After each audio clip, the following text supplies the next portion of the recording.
இந்த பிராக்டிசஸை ஃபாலோ பண்ண முடியும். சிவியரான ஹெல்த் இஷ்யூ இருக்கவங்க அவங்களோட ட்ரீட்மெண்ட்ஸை ஸ்பீட் பண்றதுக்கான ஒரு ஆப்ஷனாகவும் இதை ட்ரை பண்ணலாம். ஆனா உலகம் முழுக்க இந்த மெடிக்கல் ஹீலிங்க்கு யூஸ் ஆகுற பாசிட்டிவ் அஃபர்மேஷன்ஸை வச்சு பலனடைஞ்சவங்க கதைகள் ஏராளமா இருக்கு. உங்களை பத்தின தாழ்வான எண்ணங்கள், உங்களோட அபிலிட்டியை குறை சொல்ற வார்த்தைகள், உங்களோட கரண்ட் சிச்சுவேஷன்ல இருக்க குறைகளை மட்டுமே ஃபோக்கஸ் பண்ண வைக்கிற வார்த்தைகள், இதெல்லாம் அடிக்கடி யூஸ் பண்ணிக்கிட்டே இருந்தா அது மட்டும்தான் உங்க லைஃப்ல ரிப்பீட்டடா வந்துகிட்டே இருக்கும். லைஃப்ல பெருசா சாதிச்சவங்க, அதிக பணம், ஸ்டேட்டஸ், சந்தோஷமான வாழ்க்கைன்னு என்ஜாய் பண்றவங்க எல்லாருமே வெறும் ஹார்ட் ஒர்க்கை வச்சு மட்டுமே அந்த நிலையை அடையல. அவங்கள பத்தின எண்ணங்கள் சரியா இருந்தது. அவங்களோட திறமைய, நம்பிக்கைய உறுதிப்படுத்துற வார்த்தைகளை மட்டுமே தொடர்ந்து பயன்படுத்திக்கிட்டே இருந்தாங்க. யார் என்ன சொன்னாலும், எவ்வளவு மோசமான வார்த்தைகளை சொல்லிருந்தாலும் அதெல்லாம் காது கொடுத்து கேட்காம அவங்கள பத்தின நல்ல எண்ணங்களோட அவங்க ட்ரீம்ஸ்க்கு மேட்ச் ஆகுற வார்த்தைகளை யூஸ் பண்றத நிறுத்தவே இல்லை. அதனாலதான் எவ்வளோ தடைகள் வந்தாலும் அதெல்லாம் தாண்டி அவங்க விரும்பின ஒரு நல்ல வாழ்க்கையில தொடர்ந்து இருக்க முடியுது. இதொன்னும் அவ்வளவு பெரிய கஷ்டமான வேலை இல்ல. ஆனா நம்ம யாருமே இது அவ்வளவு சீரியஸான விஷயமா நினைக்கிறது இல்ல. வார்த்தைகள் தானே, வெறும் வாய் பேச்சு தானே நினைச்சு மனசுல தோன்றது எல்லாத்தையும் பேசிடுறோம். அதனால வர விளைவுகள் உங்க வாழ்க்கையவே திருப்பி போடுன்னு தெரியாம ஏன் நமக்கு மட்டும் இப்படி நடக்குதுன்னு கடவுளை கேள்வி கேட்டுக்கிட்டு இருக்கோம். ஆனா அதுக்கான சொல்யூஷன் நம்மகிட்டே தான் இருக்குன்னு நல்லா தெரிஞ்சுக்கிற வரைக்கும் எந்த கோவிலுக்கு போனாலும் சரி, எவ்வளோ பரிகாரங்கள் செஞ்சாலும் சரி, நம்ம வாழ்க்கையில ஒரு நல்ல மாற்றம் தானா நடக்கும்னு நினைக்க வேண்டாம். நீங்க வேணும்னா ஒரு 1 வீக் இல்ல ஜஸ்ட் ஒரு 1 டே மட்டும் உங்களுக்காக ஒரு சேலஞ்சை ட்ரை பண்ணி பாருங்க. அன்னைக்கு நாள் முழுக்க நல்ல வார்த்தைகளை மட்டும்தான் பேசுவேன். என்னோட மைண்ட்ல இருக்க நெகட்டிவான எண்ணங்களை எனக்கு ஏத்த மாதிரி பாசிட்டிவா மாத்திக்க ட்ரை பண்ணுவேன். இப்படி ஒரு முடிவெடுத்து பாருங்க. இவ்ளோ நேரம் இந்த வீடியோவை பார்த்ததுக்கான பலனை நீங்க ஒரே நாள்ல உணர முடியும். எந்த டைம்ல இந்த வீடியோவை பார்த்தாலும் சரி, உடனே இப்ப இருந்தே அந்த டைமை மார்க் பண்ணி அதுல இருந்து கரெக்டா 24 ஹவர்ஸுக்கு இந்த சேலஞ்சை ட்ரை பண்ணி பாருங்க. அதுல இருந்து உங்களுக்கு கிடைக்கிற பாசிட்டிவான ரிசல்ட்ஸை எங்களோட ஷேர் பண்ணுங்க. இந்த பதிவை கேட்கிற யாரோ ஒருத்தருக்கு ஒரு நல்ல இன்ஸ்பிரேஷனை இது உருவாக்கும். உங்களுக்கான கனவு வாழ்க்கையை வாழ, உங்களோட எல்லா மேனிஃபெஸ்டேஷன் ப்ராசஸையும் ஸ்பீட் அப் பண்ண, உங்க வார்த்தைகளையும் அதுக்கு பின்னாடி இருக்க எண்ணங்களையும் கவனிச்சு பாருங்க. அதுக்கான சில குட்டி குட்டி டிப்ஸையும் இந்த பகுதியில இப்ப தெரிஞ்சுக்கலாம். முதல்ல பாசிட்டிவ் அஃபர்மேஷன்ஸ்.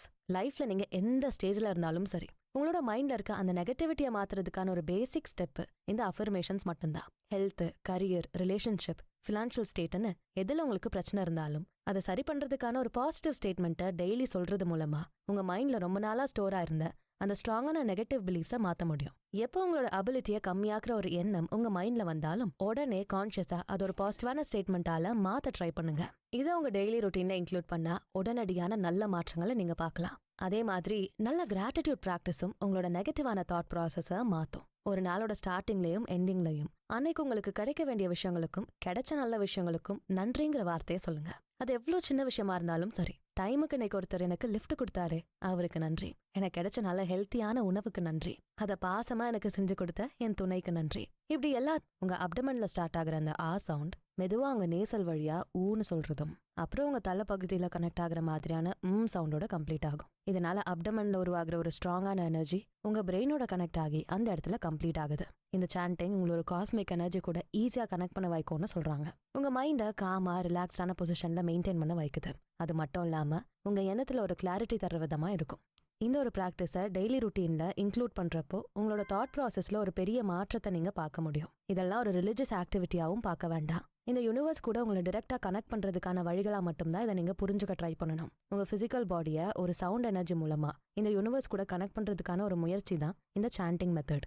நம்ம படிச்ச பேசிக் சயின்ஸை பொறுத்த வரைக்கும் எல்லா பொருட்களுமே ஒரு மேட்டர்னு தான் டிஃபைன் பண்றாங்க.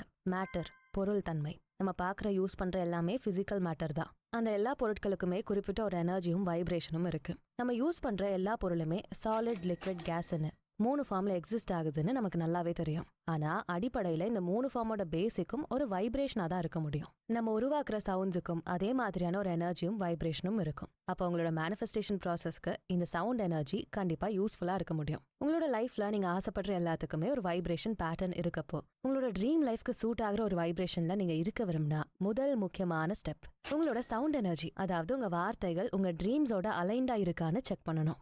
இந்த யூனிவர்ஸோட எனர்ஜி உங்க எனர்ஜி கூட மேட்ச் ஆகுதான்னு பார்க்க நீங்க எந்த மாதிரியான சவுண்ட் எனர்ஜியை வெளிப்படுத்துறீங்க, அதாவது உங்க வார்த்தைகள் எப்படி இருக்கு, அதுக்கு பின்னாடி இருக்க எமோஷன்ஸ் என்ன மாதிரியான வைப்ரேஷனோட இருக்குங்கிறத தெரிஞ்சுக்கணும். அதுதான் இந்த எல்லை இல்லாத காஸ்மிக் எனர்ஜி கூட உங்களை கனெக்ட் பண்றதுக்கான வழியா இருக்க முடியும். சவுண்ட்ஸ் போலவே நம்ம யூஸ் பண்ற எல்லா மொழிகளும் ஒன்னோட ஒன்னு கனெக்ட் ஆனதா தான் இருக்கும். எந்த ஒரு வார்த்தை எடுத்தாலும் அதுக்கான ஆரிஜினை ஈஸியா கண்டுபிடிக்க முடியும். இது வெறும் எழுதுற லாங்குவேஜ் இல்ல பேசுற வார்த்தைகளாவோ மட்டும் இருக்கிறது இல்ல. எல்லா மொழிகளோட தொடக்கம்